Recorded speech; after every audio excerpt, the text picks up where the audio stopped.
अयोध्या में भगवान राम का भव्य मंदिर निर्मित हो चुका है। इसी अवसर पर श्री रामचरित पर चर्चा करना समीचीन होगा। जैसा कि विदित है, रावण अपने युग का अजय योद्धा था। देव, दानव, दैत्य, यक्ष, गंधर्व, नाग, किन्नर, राक्षस आदि में उसके समान कोई योद्धा न था। तीनों लोगों को जीतने वाले रावण पर विजय पाना कोई आसान काम नहीं था। तत्कालीन सभी शक्तियां व्यक्तिगत एवं सामूहिक रूप से रावण से परास्त हो चुकी थीं। वाल्मीकि रामायण के बालकांड के 20वें सर्ग में उल्लेख है कि अक्षौहिणी सेना के धनी दशरथ भी स्वयं को अपनी सेना सहित रावण से युद्ध करने में असमर्थ पाते थे।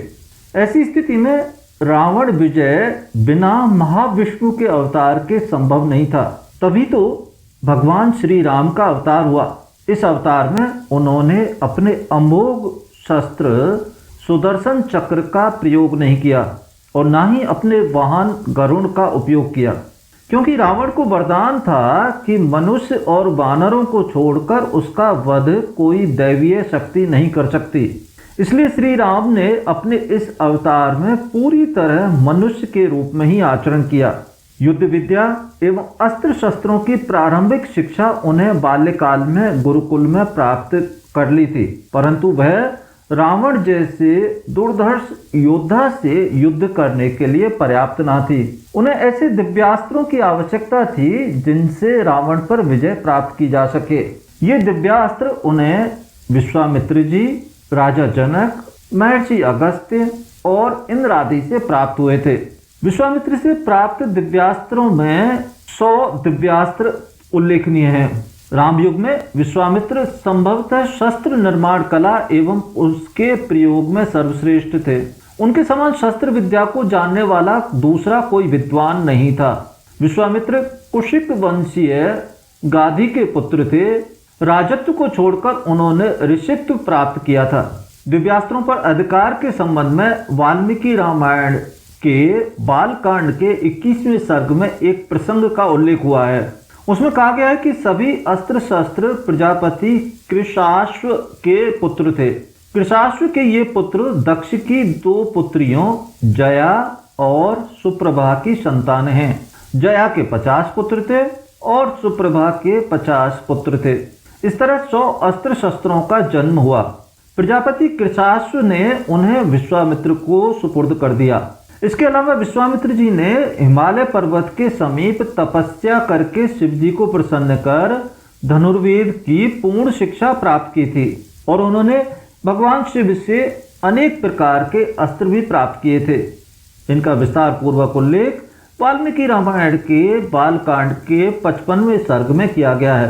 ताटका, मारीच, सुबाहु आदि के वध के लिए श्री राम को विश्वामित्र जब अपने साथ ले गए तब उन्होंने ये अस्त्र शस्त्र उन्हें प्रदान कर दिए थे। सर्वप्रथम उन्होंने बला और अतिबला नामक मंत्र विद्या राम और लक्ष्मण को प्रदान की थी। इन मंत्र विद्याओं से भूख, प्यास, थकावट आदि का अनुभव नहीं होता था और न ही किसी प्रकार का रोग होता था। उनके प्रभाव से शत्रु सोते समय उन पर आक्रमण नहीं कर सकते थे। ताटका के वध के उपरांत विश्वामित्र जी ने श्री राम को दिव्यास्त्र दिए थे। इन सब का उल्लेख वाल्मीकि रामायण के बालकांड के 27वें और 28वें सर्ग में मिलता है। 27वें सर्ग में उल्लेख है कि विश्वामित्र जी ने भगवान राम को ताटक वन में दंड चक्र, धर्म चक्र, काल चक्र, विष्णु चक्र, ऐन्द्र चक्र, वज्रास्त्र, शैव त्रिशूल, ब्रह्मशिर, ब्रह्मास्त्र, मोदकी गदा, शिखरी गदा, धर्मपाश, नारायणास्त्र, आग्नेयास्त्र, घोर मुशल, किंकणी, सम्मोहनास्त्र, प्रशमन, सौम्यास्त्र, वर्षणास्त्र, शोषणास्त्र, कामास्त्र, मादनास्त्र, मानवास्त्र इत्यादि प्रदान किए थे। 28वें सर्ग में 50 शस्त्रों के नाम और उल्लेख हैं। इनमें है सत्यवान, सत्यकीर्ति, अलक्ष्य, लक्ष्य, दशाक्ष, शतवक्त्र, दशशीर्ष, पद्मनाथ, महानाभ, दुंदुनाभ, स्वयनाभ, ज्योतिष, नैराश्य, महाबाहु, सार्ची माली, धृति माली, रुचिर इत्यादि। विश्वामित्र जी के बाद राजा जनक ने उन्हें कई अस्त्र शस्त्र प्रदान किए। जनक जी को ये अस्त्र शस्त्र वरुण देव ने दिए थे। इनमें 2 दिव्य धनुष, 2 अवेद्य दिव्य कवच, अक्षय बाणों से भरे 2 तरकश एवं 2 दिव्य खड्ग थे। ये सभी अस्त्र शस्त्र राजा जनक ने श्री राम को दहेज में प्रदान किए थे। वनवास जाते समय भगवान राम इन सब को लेकर गए थे। वाल्मीकि रामायण के अयोध्या कांड के 32वें सर्ग में इनका उल्लेख मिलता है। वनवास के दौरान भगवान श्री राम जब अगस्त्य मुनि के आश्रम में पहुंचे थे तब उन्होंने अनेक प्रकार के दिव्यास्त्र दिए थे। भगवान विष्णु का धनुष जिसे विश्वकर्मा ने बनाया था तथा जिससे भगवान विष्णु ने अनेक बड़े असुरों का संहार किया था, वह धनुष महर्षि अगस्त्य ने भगवान राम को दिया था।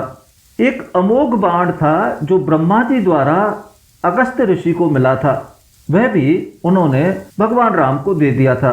इंद्र द्वारा प्रदत्त कभी खाली ना होने वाले 2 तरकश, सोने के मूठ से बनी तलवार जिसकी म्यान भी सोने की थी, इत्यादि दिव्यास्त्र भी महर्षि अगस्त्य ने भगवान राम को प्रदान किए थे।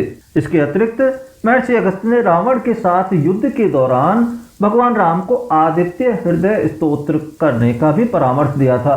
भगवान राम ने इस चमत्कारी स्तोत्र का 3 बार जप किया था।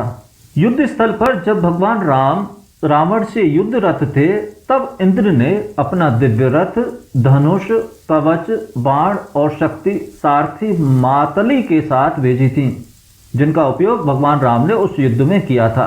राक्षसों से युद्ध करते समय भगवान राम ने मुख्य रूप से मानवास्त्र, आग्नेयास्त्र, वायवास्त्र, इंद्रास्त्र, कालबाण, नाराज, गांधर्व, क्षुर बाण, सायक, अर्धचंद्राकार बाण, कर्णी बाण, अगस्त्य मुनि से प्राप्त धनुष, अगस्त्य मुनि से प्राप्त इंद्र द्वारा प्रदत्त अग्निबाण, गारुडास्त्र, सर्प बाण, देवस्त्र, इंद्र की शक्ति और अगस्त्य मुनि से प्राप्त ब्रह्मा जी का बाण रावण के वध में प्रयुक्त किया था। मानवास्त्र के प्रयोग से मारीच 100 योजन दूर जाकर गिरा था। सुबाहु का अंत करने के लिए आग्नेयास्त्र चलाया था। कुंभकर्ण के साथ युद्ध में वायवास्त्र का उपयोग किया था और इंद्रास्त्र का प्रयोग किया था। कालबाण और ब्रह्मदंड से भगवान राम ने कुंभकर्ण के मस्तक को अलग किया था। खरदूषण के समय और लंका युद्ध में अनेक बार नाराज नामक अस्त्र का प्रयोग किया गया। खरदूषण के सैनिकों के वध में तथा लंका के युद्ध में नालीक, विकर्णी आदि बाण प्रयुक्त किए गए थे। इसी तरह से गांधर्वास्त्र का भी प्रयोग किया गया था। खरदूषण के युद्ध में क्षुरबाण, सायक, अर्धचंद्राकार बाण, कर्की बाण आदि प्रयुक्त हुए थे। बाद में इन्हें लंका के युद्ध में भी प्रयोग किया गया था। लंका के युद्ध में अगस्त्य मुनि से प्राप्त धनुष और अगस्त्य मुनि से प्राप्त अग्निबाण आदि का भी प्रयोग हुआ था।